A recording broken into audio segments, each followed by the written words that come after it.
negara ini. Bising negara ini 2 tahun ngurus ijazah. Orang sudah bicara tentang Iron Dome, rudal balistik, rudal jelajah, rudal hipersonik. Ini bicara ijazah 2 tahun nggak tuntas. Malu kita sebagai bangsa ini. Apa nggak gaduh? Apa nggak beban negara itu? Beban negara. Beban negara itu. Soal termul, soal apa itu? Saya nggak peduli mau asli mau nggak, mau termul mau nggak. Tapi kita ingin Indonesia ini tenang. Kalau klien abang merasa sudah bebas, bukan lagi tersangka, besok dipanggil jaksa nggak usah datang mah. Dia melakukan banding. Kadang 206 itu dikatakan banding dan itu ada waktu 14 hari. Menurut Anda kenapa tidak mengajukan banding? Mengakui ada kesalahan berarti? Begini, kami akan menolak besok itu, bukan kami terima. Kami akan uji. Saya mau tanya perlawanan. Gini, kami belum melawan. kami berarti tanggal Saya 6 akan Agustus. bertanya. Apa yang akan abang lakukan? Di tanggal 6 Agustus pas saat bersidang, apa yang akan abang lakukan? Klien kami udah bebas. Statusnya duduk di situ sebagai apa? Saya mau tanya sama hakim. Bebas itu maksudnya apa tuh? Nah, kami demi hukum. Jadi status hukumnya tidak tersangka lagi? Berkas itu udah dikembali, bukan dakwaan yang dikembalikan. Ya. Berkas. Kalau berkas itu udah dikembalikan, karena itu pakai kontainer mengembalikannya. Enggak dikembalikan ke?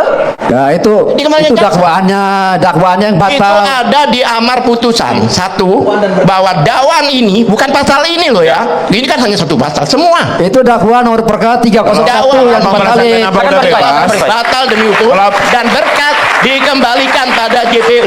Oke. Bukan dakwaan ya, berkas. Itu dakwaan yang dibatalkan. Ada Kalau klien abang merasa sudah bebas, bukan lagi tersangka, besok dipanggil jaksa nggak usah datang mah. Nggak, karena kembali lagi kalau dalam pemahaman saya dengan Pemahaman dia kan pemahaman hukum. Palsu. Apakah karena tidak pernah melihat yang asli? Apakah kemudian tidak percaya hanya dengan identik penjelasan Mabes Polri? Atau kemudian tidak percaya dengan penjelasan dari UGM? Atau hasil analisis terhadap apa yang diposting di media sosial oleh seseorang gitu. Jadi menarik sebetulnya. Kalau kita memang paling mudah meyakinkan melihat asli dan tidak asli itu ya kalau kita melihat sebetulnya yang asli yang mana. Ini kan persoalannya itu kan. Kita sampai sekarang juga belum tahu yang asli itu yang mana dan yang palsu yang mana. Jadi itu yang sumber masalahnya sampai sekarang itu. Dan yang kedua Bu Tifa, seandainya nanti JPU itu melakukan perbaikan dakwaan dan dipanggil sidang lagi, kira-kira Bu Tifa datang nggak nanti? Tuh, jangankan sidang, wajib lapor aja setiap minggu selama berbulan-bulan, setahun itu saya datang kok Prof ya. Saya mau jawab yang tadi ya Prof.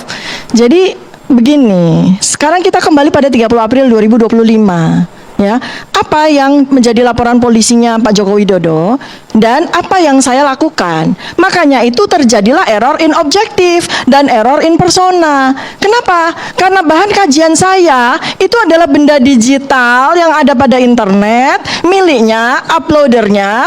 Ya, ini kita bicara dengan Undang-Undang ITE, miliknya Dian Sandi Utama, bukan milik Joko Widodo. Kita bicara benda digital, bukan bicara tentang ijazah. Jadi materi yang saya kaji, yang saya teliti itu adalah benda digital yang terlihat seakan-akan seperti ijazah, miliknya Dian Sandi, bukan milik Pak Joko Widodo. Bu Tifa? Benda digital, lo kita bicara Undang-Undang ITE dulu. Undang-Undang ITE itu menyatakan uploader siapa, downloader siapa. Jadi di sini materinya adalah uploader siapa, miliknya Dian Sandi. Pada saat sidang Prapit, Bang Roy Suryo ya, ahli digital forensik dari Polda sendiri loh ya. Kemudian diuji, kalau memang terjadi pasal 3235, maka uploadingnya itu rusak. Karena apa? Kami hanya menuntut satu hal, agar keabsahan sebuah ijazah dapat dibuktikan secara terang benderang di hadapan hukum dan pengadilan. Namun apa yang kita saksikan sepanjang proses peradilan ini sungguh sebuah ironi yang mendalam. Ruang pengadilan yang mulia ini ternyata sengaja atau tidak telah dipersempit ruang lingkupnya. Persidangan ini ditarik menjauh dari hulu masalahnya.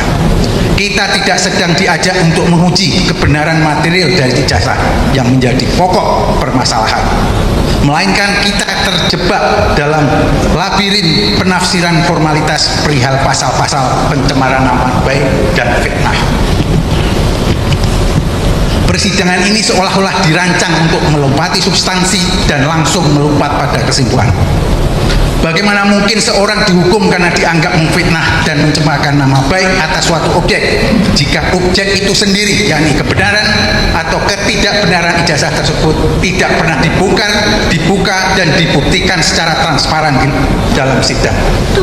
Menghukum terdakwa tanpa membuktikan status hukum ijazah tersebut adalah tindakan yang menolak kebenaran itu sendiri. Ya, teman-teman, kembali lagi bersama saya di channel ini. Kita sudah menyaksikan sebuah cuplikan video yang cukup menarik Dalam polemik perkara ijazah mantan presiden yang kita lihat saat ini, kita melihat berbagai pihak sudah berupaya untuk menyuarakan supaya kasus ijazah ini bisa terang beneran dan bisa ada titik temunya teman-teman. Karena kita melihat selama ini menjadi kisru di tengah-tengah publik, bahkan yang menjadi perdebatan yang kita lihat adalah hanya perdebatan terkait dengan ijazah asli dari mantan Presiden Joko Widodo. Dan kita melihat di setiap media sosial hanya ya berdebat terkait dengan ijazah fotokopi yang ditampilkan di berbagai media sosial. Padahal aslinya ijazah tersebut yang dimiliki oleh mantan presiden ya masih ada di tangan Pak Jokowi atau sudah disita oleh penyidik Polda Metro Jaya. Hal ini pun menjadi kita ada keraguan dari masyarakat Indonesia bahwa apakah ijazah itu sudah disita ataukah masih ada di tangan Pak Jokowi.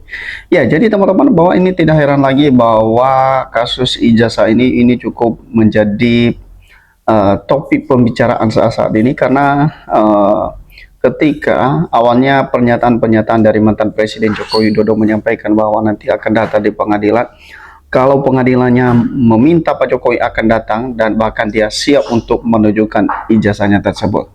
Tapi kita melihat bahwa apa yang terjadi setelah bertahun-tahun, pernyataannya tersebut selalu dipegang oleh masyarakat Indonesia.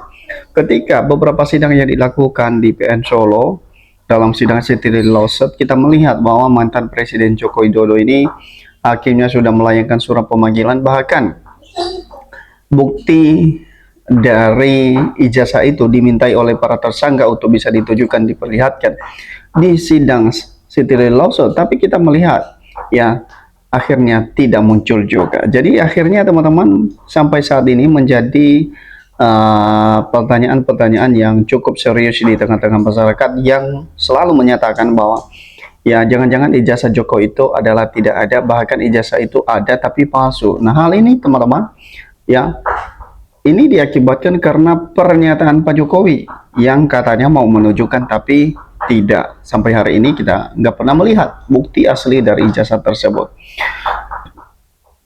Dari cuplikan video tadi, kita melihat bahwa para profesor, para politisi, dan para pendukung Jokowi, pendukung Roy Suryo, kita melihat bahwa persoalannya itu adalah ijazah. Roy Suryo menyatakan bahwa ijazah itu 99,9% palsu karena bukti yang mereka teliti. Seperti yang disampaikan oleh Bu Tifa tadi, bahwa yang dia teliti itu adalah hasil dari postingan Sandi Utama, yaitu terhadap ijazah Jokowi. Hal ini yang diteliti bahwa itu bukan keaslian ijazah Jokowi. Ya, jadi teman-teman, bahwa ini tidak mengherankan kalau sampai saat ini teman-teman kita lihat bahwa ijazah tersebut ini menjadi misterius ketika salinan ini diteliti oleh Bu Tifa dan diteliti oleh Roy Suryo, bahkan respon sampai mereka membuat satu buku yaitu Jokowi White Paper. Dan kemudian kita melihat bahwa perkembangan yang sangat pesat terkait dengan penelitian mereka terhadap jasa Jokowi, sampai mereka meluncurkan satu buku Jokowi White Paper dan Gibran and Gim tersebut. Dan ini sesuatu hal yang luar biasa kalau menurut publik ya. Karena kenapa? Karena ini sudah dituangkan dalam satu buku dari hasil penelitian mereka terhadap ijazah Jokowi. Ya, ijazah Jokowi, yaitu Jokowi White Paper tersebut, itu artinya bahwa ini sebuah langkah ilmiah yang mereka lakukan dalam penelusuran apakah ijazah Jokowi itu asli atau palsu. Ya, jadi sebenarnya bahwa ini diakibatkan karena memang pada dasarnya ijazah ini tidak pernah ditujukan dan tidak pernah diperlihatkan, dan pada akhirnya publik sudah mulai meragukan, sudah mulai mempertanyakan. Nah, jadi teman-teman, menjadi persoalan tadi adalah ijazah. Kenapa Pak Jokowi muncul pertanyaan begini? Kenapa Pak Jokowi tidak pernah menunjukkan ijazahnya? Apakah Pak Jokowi ijazahnya ada atau tidak?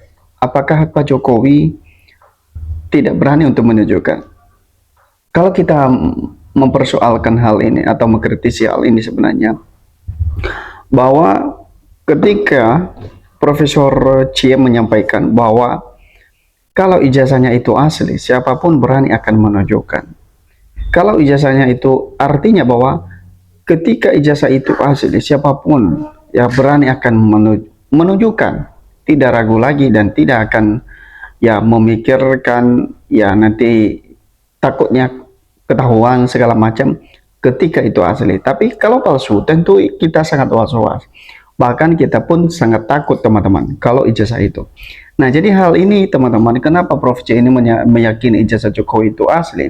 Karena pada dasarnya adalah tidak pernah ditujukan oleh Pak Jokowi, tidak pernah diperlihatkan oleh Pak Jokowi. Ketika di dalam sidang persidangan pun, dalam sidang CLS, sidang KIP, kita melihat bahwa Pak Jokowi ini tidak pernah menghadiri persidangan tersebut. Dan pada akhirnya banyak sekali publik mempertanyakan hal ini. Apakah ijazah itu ada atau tidak? Nah, jadi teman-teman, bahwa tidak heran ya kalau saat ini ijazah Jokowi ini sepertinya misterius. Ya, tidak heran kalau sampai saat ini para tersangka itu ya semakin meyakini itu sebuah bahwa ijazah Jokowi itu adalah palsu. Karena kenapa? Dari awal kasus ijazah ini sebenarnya banyak sekali yang didapatkan sepertinya keanehan, kejanggalan yang ditemukan di situ. Namun satu hal yang kita lihat bahwa bagaimana penegakan hukum saat ini, apakah berani atau tidak untuk memanggil Pak Jokowi untuk datang di pengadilan membuktikan ijazahnya apakah asli atau palsu. Ya, jadi teman-teman, itulah yang kita lihat, sehingga penegakan hukum saat ini adalah harus benar-benar berani untuk memeriksa, memanggil dan menuntaskan ya, supaya kasus ini cepat clear teman-teman, supaya ini tidak menjadi kegaduhan di tengah-tengah masyarakat. Itu saja teman-teman, bagaimana menurut Anda? Berikan komentar Anda, sampai ketemu di postingan.